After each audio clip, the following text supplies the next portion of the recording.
नमस्कार विद्यार्थियों, ऑनलाइन कक्षा के क्रम में आपका स्वागत है। अब तक हमने द्वितीय अंक में वेणी संगार नाटक का जो प्रसंग चल रहा था उसके विषय में विस्तृत अध्ययन किया, प्रथम और द्वितीय अंक तक। अब हम तृतीय अंक के विषय में आज जानकारी प्राप्त करेंगे कि तृतीय अंक का क्या संदर्भ है, क्या प्रसंग है। द्वितीय अंक का समाप्त हुआ था कि जो दुर्योधन है वो अपने रथ को सजाने के लिए आदेश देता है और जो उसका सेवक है वो आके निवेदन करता है कि युद्ध भूमि में प्रस्थान करने के लिए आपका जो रथ है वो सुसज्जित खड़ा हुआ है और अब आप युद्ध भूमि की ओर प्रस्थान कीजिए, क्योंकि एक जो कोलाहल है वो उनको सुनाई पड़ता है। तृतीय अंक में युद्ध भूमि के दृश्य का वर्णन किया गया है, जहां पर भीम और हिडिंबा का जो पुत्र घटोत्कच है वह युद्ध भूमि में मारा जाता है और इस कारण से हिडिंबा एक राक्षस और राक्षसी को भीम की सहायता के लिए या रक्षा के लिए नियुक्त करती है कि तुम जाकर भीम की रक्षा करो और जो कौरव सेना है उनका संहार करो। तो यहाँ पर तृतीय अंक में जो अंक का प्रारंभ है वो राक्षस और राक्षसी के प्रवेश से होता है। श्लोक है, हत मानुष मास भार के कुंभ सहस्रम वसाभि संचिते अनिशम च पिबामि शोणितम वर्ष शतम समरो भवतु। इसके पश्चात विकृत वेश में जो राक्षसी है वो प्रवेश करती है। राक्षसी बीभत्स हंसी को हंस करके संतोष के साथ हत मानुष मांस भार के मरे हुए मनुष्यों के मांस और रक्तों से कुंभ सहस्त्र वसाभी तथा चर्बियों से सहस्त्रों जो घड़े हैं संचिते भरे हुए हैं। जो राक्षसी है वो युद्ध भूमि में जो मनुष्य मारे गए हैं उन मनुष्यों के मांस, रक्त और चर्बी से उसने अपने जो घड़े हैं उनको भर लिया है। अनिशम च पिबामि शोणितम, कि रात दिन मैं रक्त को पी रही हूँ। वर्ष शतम समरो भवती, ये जो युद्ध हो रहा है जहाँ मनुष्यों की मृत्यु हो रही है, ये जो युद्ध है वो 100 वर्षों तक होए। देखिए वो क्या राक्षसी है और राक्षस का जो एक स्वभाव है वो रक्त आदि को पीना, मांस खाना आदि इनका भक्षण करना है। तो यहाँ पर जो राक्षसी है वो युद्ध भूमि में इतने सारे मनुष्यों के जब वहाँ पर क्षत विक्षत शवों को देखती है तो वो एक तरह से प्रसन्नता का अनुभव करती है कि इतना सारा मनुष्यों का जो खून है, मांस है, वो मैंने पहले कभी नहीं देखा है। तो मैंने बहुत सारे घड़ों को मनुष्यों के रक्त और मांस से भर लिया है और वो ऐसी कामना कर रही है कि ये जो क्षत विक्षत जो सब पड़े हुए हैं, इस तरह का जो युद्ध है जहां मैं निरंतर रक्त का पान कर रही हूँ, ऐसा ये युद्ध की कामना करती है कि 100 वर्षों तक इस तरह का युद्ध चलता रहे और मैं ये रक्त और जो मांस है इनको पान करती रहूं, इनका भक्षण करती रही।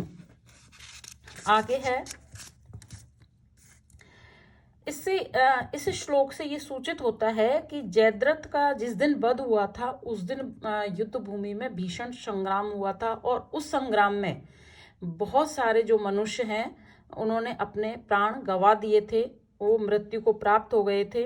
तो एक तरह से जो रणभूमि का जो विहंगम दृश्य है उस दृश्य को देखकर जो राक्षस राक्षसी हैं वो वहां पर मनुष्यों के जो सब बिखरे हैं उनसे रक्त मांस आदि का पान कर रहे हैं। तो एक तरह से यहाँ ये सूचित हो रहा है कि जिस दिन जयद्रथ की मृत्यु की गई थी उस दिन बहुत भीषण नरसंहार वहां युद्ध भूमि में हुआ था। आगे नाचती हुई और संतोषपूर्वक, यदि जयद्रथ वध के दिन की भांति प्रतिदिन पार्थ युद्ध करते रहे तो मांस और रक्तों से मेरे घर के जो कोठे हैं वो पर्याप्त भर जाएंगे। दिशाओं की ओर घूमकर तथा देखकर कि रक्त के प्रेमी मेरे स्वामी कि राक्षस कहाँ गए होंगे। अच्छा, अब चिल्लाकर बुलाती हूँ, अरे रुद्र प्रिय इधर आओ इधर आओ। राक्षस थकान का अभिनय करते हुए।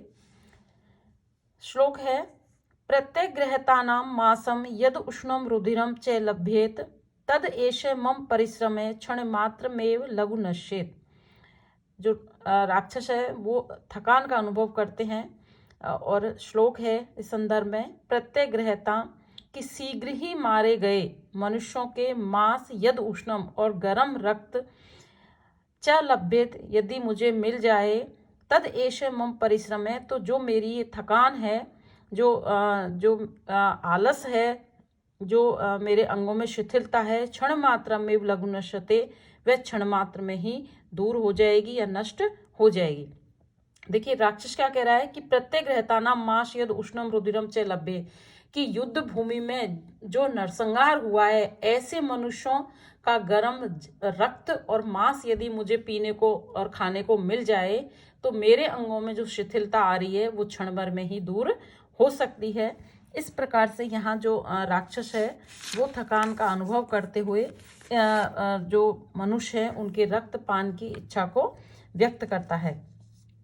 राक्षस सुन करके, अरे मुझे कौन बुला रही है, देखकर, अरे क्या मेरी प्रिया वासवगंधा है, निकट जाके, हे वसागंधा मुझे क्यों बुला रही हो।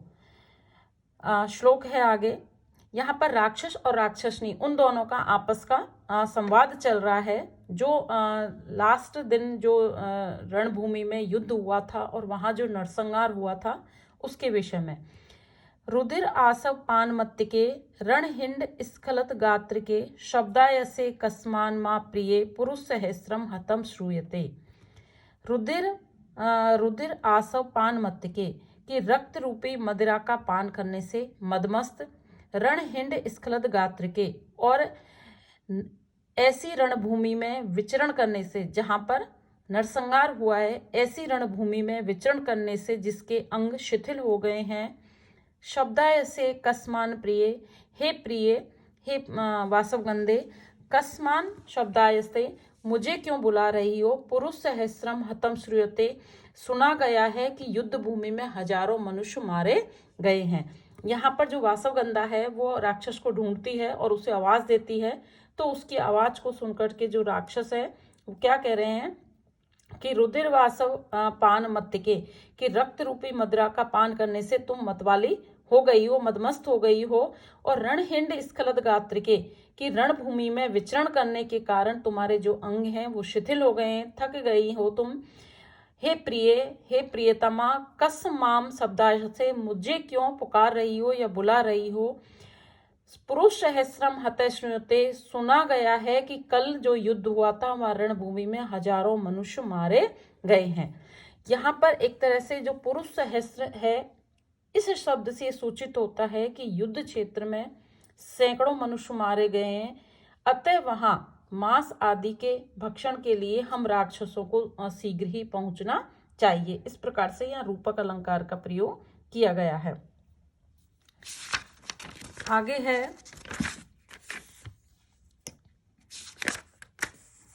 राक्षसी, अरे रक्त प्रिय, मैं तुम्हारे लिए अभी मरे हुए किसी राज ऋषि के शरीर से अत्यंत वसा तेल से चिकने गर्म और नवीन ये रक्त और मांस लाई हूँ, इसलिए इसे पी लो। राजा संतोष के साथ, वसागंधे तूने तो अच्छा किया, मैं बहुत अधिक प्यासा हूँ, लाओ। रुधिर प्रिय, मारे गए मनुष्य हाथी अश्व आदि के रक्त तथा चर्बी के दुर्गम समुद्र रूपी ऐसे युद्ध स्थल में घूमते हुए तुम प्यासे हो, यह आश्चर्य की बात है। अब यहाँ पर देखिए जो राक्षस और राक्षसी हैं वो आपस में वार्तालाप कर रहे हैं कि कल के युद्ध में किस किस की मृत्यु हुई है और मैंने जो रक्त एकत्रित किया है वो किन किन ऋषि, महर्षि, राजाओं और महापुरुषों का है। तो इस तरीके से एक तरह से उनके वार्तालाप में ये सूचना दी गई है कि कल कौन कौन युद्ध भूमि में मृत्यु को प्राप्त हो गए थे। इस प्रकार उनका वार्तालाप यहाँ पर है। फिर राक्षसी कहती है कि मैं द्रोणाचार्य और धृष्टद्युम्न द्वारा केस पकड़कर तलवार से ये मारा जा रहा है। राक्षस की रक्त प्रिय, आओ चलकर द्रोण के रक्त का हम पान करते हैं। तो राक्षस भयपुर कहते हैं कि हे वसागंधे, वो ब्राह्मण है और ब्राह्मण का जो रक्त है वो कंठ को जलाता है। इस प्रकार वो आपस में वार्तालाप करते हैं। फिर नेपथ्य में एक कोलाहल सुनाई पड़ता है और राक्षस और राक्षसनी दोनों वहां से निकल जाते हैं। इति प्रवेशक है। इसके बाद में अश्वत्थ प्रवेश राक्षसी के रुधिर प्रिय ये भयंकर जो कोलाहल है वो सुनाई पड़ रहा है। अब आगे श्लोक है कि जो कोलाहल की आवाज थी वो कहाँ से आ रही थी, किसकी थी, इसके विषय में है। अश्वत्थामा। महाप्रलय मारुत क्षुभित पुष्कर आवर्तक प्रचंड घन गर्जित प्रतिर्वा अनुकारी मुहु रव श्रवण भैरव स्थगित ओदसी कंदर कुतो अध्य समरो उदय अयम अभूतपूर्व पुर है।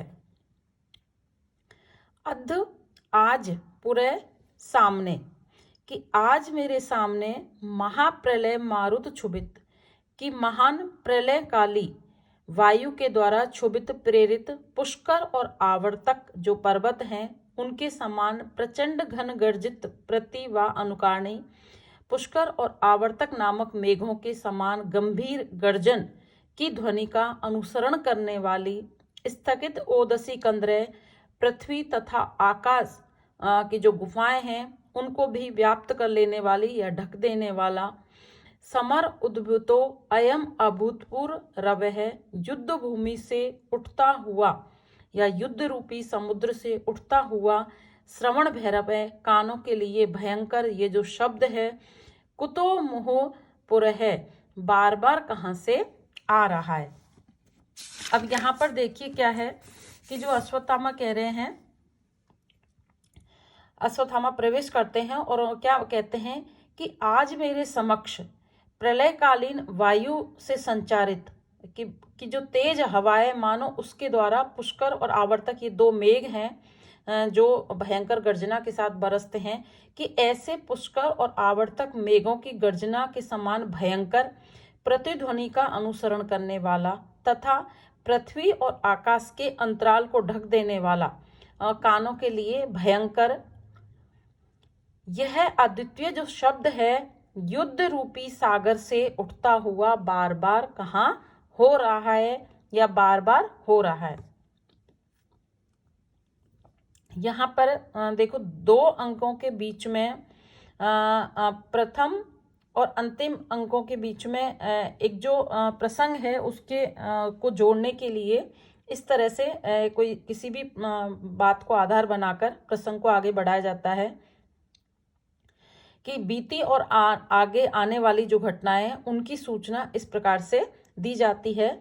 राक्षसी और राक्षस के द्वारा इसमें जो वार्तालाप है उसमें सिंधुराज का वध और दुशासन के वध की सूचना दी गई है, जो हमने पहले स्टार्टिंग में बता दिया गया था। और दूसरा यहाँ पर जो अश्वत्थामा है उसके माध्यम से आगे के प्रसंग की ओर बढ़ते हुए बताया है कि युद्ध भूमि में इस तरह का जो ध्वनि है वो बार बार कहाँ से आ रही है, जो ऐसा लग रहा है मानो पुष्कर और आवर्तक नामक जो मेघ हैं उनकी गर्जना का वो अनुकरण करने वाली है और कानों के लिए भयंकर है या कानों के लिए असहनीय। इस प्रकार से यहाँ जो अश्वत्थामा है वो प्रवेश करता है और युद्ध भूमि के आगे के प्रसंग क्या है इसके विषय में एक सूचना के रूप में यहाँ पर बताता है। आने वाले वीडियो में हम आगे के श्लोकों के में क्या प्रसंग है उसके विषय में जानकारी प्राप्त करेंगे। धन्यवाद।